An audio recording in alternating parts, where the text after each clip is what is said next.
Praise the Lord. ஆண்டவருக்கு மகிமை உண்டாவதாக. இந்த நாளுக்கான தெய்வ வார்த்தை 2 ராஜாக்கள் 13ஆம் அதிகாரம் 17ஆம் வசனம். கிழக்கே இருக்கிற ஜன்னலை திறவும் என்றான். அவன் அதை திறந்தபோது எலிசா எய்யும் என்றான். இவன் எய்தபோது அவன், இது கர்த்தருடைய இரட்சிப்பின் அம்பு என்றான். இந்த வேளையிலே இந்த ஜன்னலை குறித்து உங்களோடு கூட நான் பேச விரும்புகிறேன்.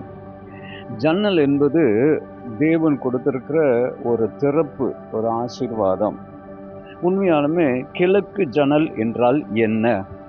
தானியேல் எழுதின புஸ்தகம் 6ஆம் அதிகாரம் 10வது வசனத்தை நீங்க வாசிக்கும் போது, தானியேல் அவனுக்கு விரோதமாக சட்டங்களை எழுதின போது அவன் பத்திரத்துல கையெழுத்தப்பட்ட வைக்கப்பட்டது என்று அறிந்தபோது தன் வீட்டுக்கு போய் தன் மேல் அறையிலே எருசலேமுக்கு நேராக பலகணிகளை திறந்து, அதாவது ஜன்னலை திறந்து அவன் ஜெபிக்கிறதை நாம் பார்க்கிறவர்களாயிருக்கிறோம்.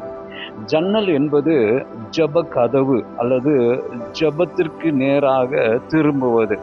இன்றைக்கு இந்த காலவெளியில் இந்த செய்தியை கேட்கிறவர்களே, உங்களுடைய ஜெப ஜன்னல்களை அல்லது ஜெப கதவை நீங்கள் திறப்பீர்கள் என்று சொன்னால் நிச்சயமாகவே கர்த்தர் உங்கள் வாழ்க்கையில பெரிய பெரிய காரியங்களை செய்வாராக. இந்த ஜன்னல் திறந்ததினால ஆசீர்வாதங்கள் என்னங்கிறது ஒரு 3 காரியங்களை சுருக்கமாய் சொல்கிறேன். ஆதியாகம புஸ்தகம் 8ஆம் அதிகாரம் 6ஆம் வசனத்திலே நோவா வேலைக்குள் இருந்து ஜன்னலை திறந்ததினாலே அவனுடைய எதிர்காலத்தை குறித்து அவன் அறிந்து கொண்டதை நாம் அங்கே பார்க்கிறவர்களாய் இருக்கிறோம். யோசுவா புஸ்தகம் 2ஆம் அதிகாரம் 15வது வசனத்திலே வேவு பார்க்கிறவர்கள் யோசுவாவை ஜன்னல் வழியாக இறக்கி விட்டதினாலே அந்த ஜன்னல் அவர்களுக்கு காப்பாற்றுகிற ஒரு வழி என்பதை நாம் அறிந்து கொள்ளுகிறவர்களாயிருக்கிறோம். இந்த 2 ராஜாக்கள் 13ஆம் அதிகாரம் 17வது வசனத்துல இந்த ஜன்னல் திறந்து அம்புகளை எய்தபடினாலே இது வெற்றிக்கான ஒரு அறிகுறி அல்லது வெற்றிக்கான ஒரு வழி என்பதை நாம் அறிந்து கொள்வர்களா இருக்கிறோம்.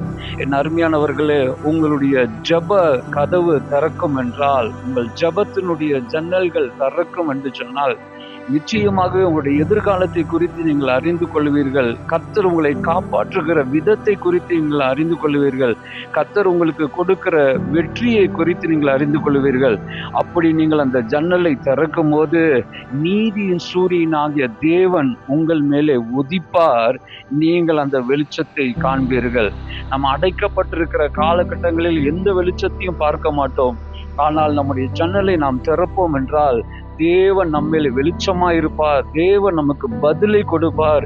தேவனிடத்திலிருந்து நீங்கள் என்ன வேண்டிக் கொண்டீர்களோ அதை கர்த்தர் உங்களுக்கு கொடுக்கிறவராய் இருக்கிறார். இந்த நாளிலே உங்களுடைய ஜெப ஜன்னலை நீங்கள் தருங்கள். உங்கள் ஜெப வாசலை நீங்கள் தருங்கள்.